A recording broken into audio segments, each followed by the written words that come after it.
आसतु आज आम पालंग तरकारी बनवा। पालंग सागर किसी आम परिबा दे जदि मेची मेचीटे बनाऊे तेरे गरम गरम खाइबा को बहुत भल लगे।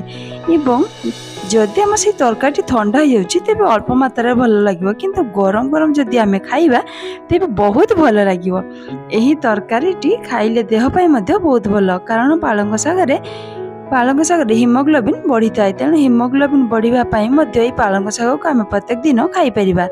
एवं पसंद कर लोक मैंने पालंग शाग को एमती न खाई सीझे अल्प मात्रा सीझे दे पानी को छाणिकी आम डेली पीवा प्रत्येक दिन पीले भी से हिमोग्लोबिन बढ़ी थाए। जय जगन्नाथ मिष्टी किचन को आपण बहुत बहुत स्वागत। आसते आम यही पालंग शागर रेसिपी को स्टार्ट करना। प्रथम आम किसी पालंग शाग ना। पालंग शागटी यही होता है।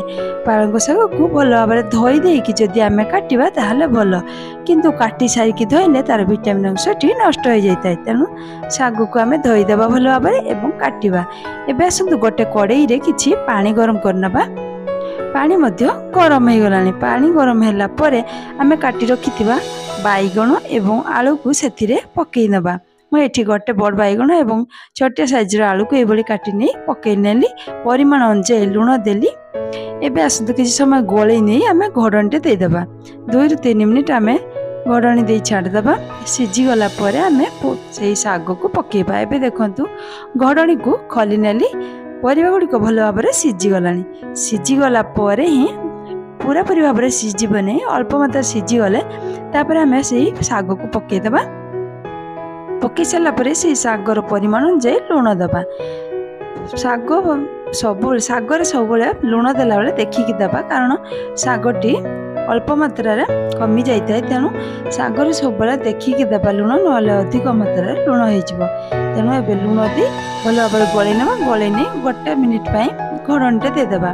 देकी आम खोलीदेबा। देखो ए शाग भल भाव में सीझीगलानी। जदि आमर शागटी भी अधिक मात्रा सीझाऊँ तेरे तार स्वाद कमिज। तेणु अल्प मात्रा शाग को आम सीझेबा, कारण छुंक देला बेले आउ अल्प मात्रा सीझीज। तेरे अन्य पात्र को खोली नबा। से कड़ाई रे आउ किछि तेल देबा।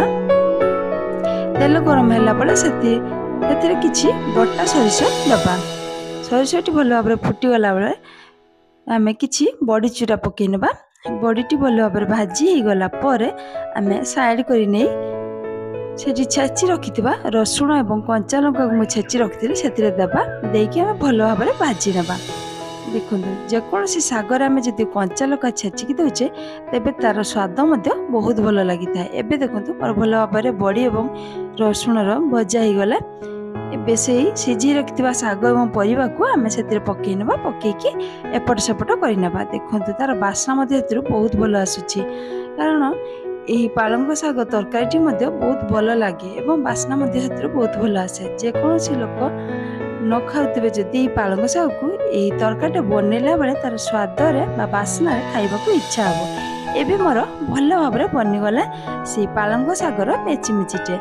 देखो से पालंग शागर मेची मेचीटी देखा भी बहुत बढ़िया एवं खाइबा को बहुत भल लगे। यही भाव में जब आम पालंग शागर मेची मेचीटा बने गरम गरम भात सहित कि पखाल सहित आम खाऊे तेज अधिक स्वादिष्ट लगे।